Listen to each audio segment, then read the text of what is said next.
بسم اللہ الرحمن الرحیم۔ السلام علیکم ورحمۃ اللہ وبرکاتہ۔ نرم مزاجی، عاجزی، نرم دلی اور حلیم الطبع صفات رسول اللہ صلی اللہ علیہ وآلہ وسلم نے ارشاد فرمایا، جنت میں ایسے لوگ داخل ہوں گے جن کے دل چڑیوں جیسے ہوں گے۔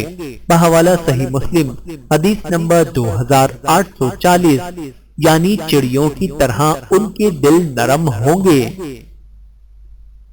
رسول اللہ صلی اللہ علیہ وآلہ وسلم نے ارشاد فرمایا، جو دوسرے کو نقصان پہنچائے اللہ اسے نقصان پہنچائے گا، اور جو دوسرے کو تکلیف دے اللہ تعالیٰ اسے تکلیف دے گا۔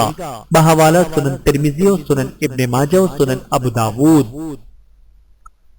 شوہر پر بیوی کے حقوق۔ رسول اللہ صلی اللہ علیہ وآلہ وسلم کے ارشاد مبارک میں ہے، خبردار، اور تم پر ان کا حق یہ ہے کہ تم انہیں اچھا لباس اور اچھا کھانا مہیا کرو۔ بحوالہ سنن ترمذی، حدیث نمبر 1163۔ مومن کی شان۔ رسول اللہ صلی اللہ علیہ وآلہ وسلم نے ارشاد فرمایا، بے شک مومن اپنے شیطانوں کو اس طرح تھکا دیتا ہے جیسے تم میں سے کوئی اپنے اونٹ کو سفر میں تھکا دیتا ہے۔ بحوالہ مسند احمد، حدیث نمبر 150۔ رسول اللہ صلی اللہ علیہ وآلہ وسلم نے ارشاد فرمایا، اس شخص کی مثال جو اپنے رب کو یاد کرتا ہے اور اس کی مثال جو اپنے رب کو یاد نہیں کرتا زندہ اور مردہ جیسی ہے۔ بحوالہ صحیح بخاری اور صحیح مسلم۔ رسول اللہ صلی اللہ علیہ وآلہ وسلم نے ارشاد فرمایا، اگر تم کسی بات پر قسم کھا لو اور پھر اس کے سوا دوسری چیز میں بھلائی دیکھو تو وہ کرو جس میں بھلائی ہو، اور اپنی قسم کا کفارہ ادا کرو۔ بحوالہ صحیح بخاری اور صحیح مسلم و سنن ترمذی۔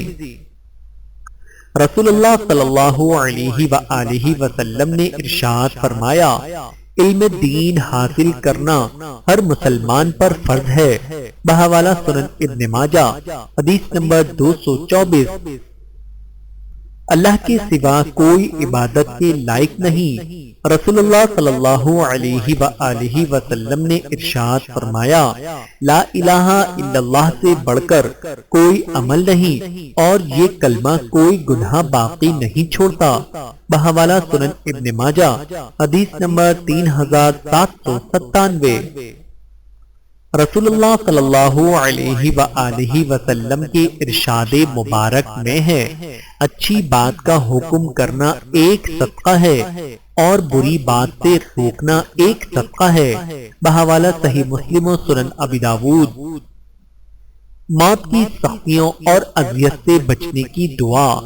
اے اللہ، موت کی سختیوں اور موت کی اذیت سے میری مدد فرما۔ بحوالہ سنن ترمذی، حدیث نمبر 978۔ اچھے اور برے لوگوں کی پہچان۔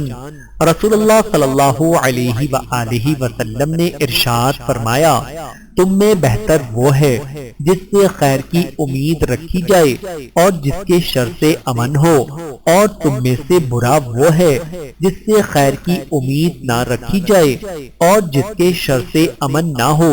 بحوالہ سنن ترمذی، حدیث نمبر 2263۔ رسول اللہ صلی اللہ علیہ وآلہ وسلم کے ارشاد مبارک میں ہے، مومن جب نماز میں ہوتا ہے تو وہ اپنے رب سے سرگوشی کرتا ہے۔ بحوالہ صحیح بخاری اور صحیح مسلم۔ رسول اللہ صلی اللہ علیہ وآلہ وسلم سے سوال کیا گیا کہ لوگوں میں سب سے بہتر کون ہے؟ آپ صلی اللہ علیہ وآلہ وسلم نے فرمایا، ہر صاف دل، زبان کا سچا۔ بحوالہ سنن ابن ماجہ، حدیث نمبر 4216۔ صدقہ قیامت کے دن کا سایہ۔ رسول اللہ صلی اللہ علیہ وآلہ وسلم نے ارشاد فرمایا مومن کے لیے قیامت کے دن سایہ اس کا صدقہ ہوگا۔ بحوالہ مستند احمد و مشکہ شریف۔ فرض نماز کی اقامت کے بعد کوئی اور نماز نہ پڑھنے کا بیان۔ رسول اللہ صلی اللہ علیہ وآلہ وسلم نے ارشاد فرمایا جب نماز کھڑی ہو جائے تو سوائے فرض کے کوئی نماز نہیں۔ بحوالہ صحیح مسلم و سنن ابی داود، سنن نسائی و سنن ابن ماجہ۔ اعوذ باللہ من الشیطان الرجیم۔ رسول اللہ صلی اللہ علیہ وآلہ وسلم نے ارشاد فرمایا جب تم رات میں کتوں کو بھونکنا اور گدھوں کو رینگنا سنو تو اللہ کی پناہ مانگو، کیونکہ وہ ایسی چیزیں دیکھتے ہیں جنہیں تم نہیں دیکھتے۔ بحوالہ سنن ابو داود، حدیث نمبر 5103۔ اللہ تعالیٰ سے دعا ہے کہ اللہ تعالیٰ ہم سب کو سمجھنے کی اور عمل کرنے کی توفیق عطا فرمائے۔ آمین ثم آمین۔